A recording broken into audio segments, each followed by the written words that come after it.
ఎన్నికలు పెట్టేదాకా మమ్మలను కంటిన్యూషన్ చేసినా ఏం లేదు, లేదా ఎన్నికలు పెట్టినా ఏం లేదు అని వాళ్ళు హైకోర్టులో ఒక రిట్ పిటిషన్ వేశారు. దాని మీద మన గౌరవనీయ న్యాయస్థానం ప్రభుత్వాన్ని ఒక మ్యాండేట్ ఇచ్చింది.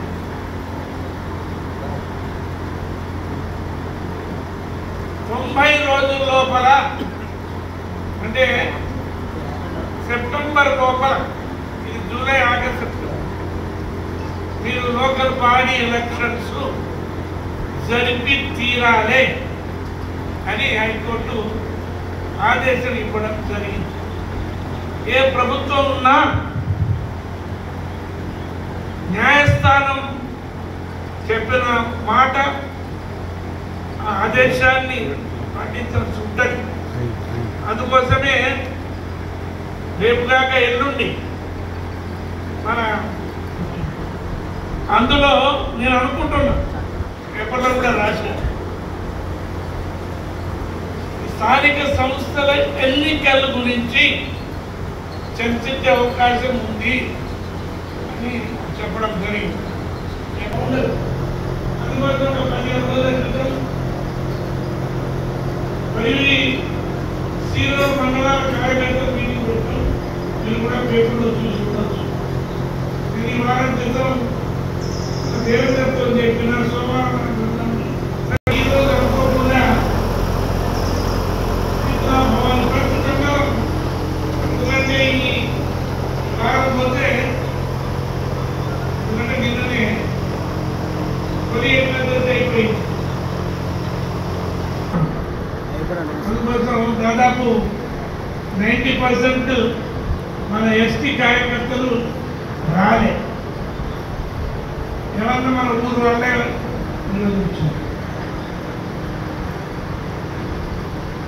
నేను ఇప్పుడు ఒక మాట మీకు చెప్తాను. ఒకసారి నేను చెప్తాను, ఉందా ఉంటేనే చెప్పండి. ఇది తక్కువ మంది చెప్పచ్చు, చెప్పండి. నేను పిలిచిందే మీకు ఎప్పుడో ఒకసారి. ఒకనాడు మన 10 రోజులు కొని ఊరికి 50 మంది వస్తే ఎవరైనా ఏమైనా పెనాల్టీ వేస్తున్నామా చెప్పండి? మన జుర్మానా వేస్తున్నామా?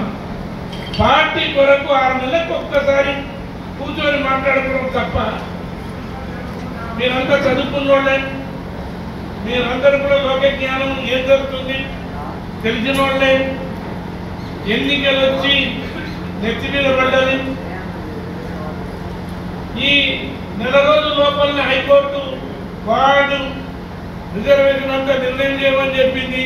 మీకు తెలుసు, ఒకవేళ గవర్నమెంట్ ఆగస్టులో ఎన్నికలు అనవచ్చు, వాళ్ళకి అవకాశం ఉంది. నిజంగా రేషన్ ఉన్న ఇట్లా ఉండదు. మీరు ఉన్నదే ఒక్కొక్కరు మన మీద వర్గాలు ఇట్లా ఉంటేనే ఆఫీసర్ పని చేయలేదు.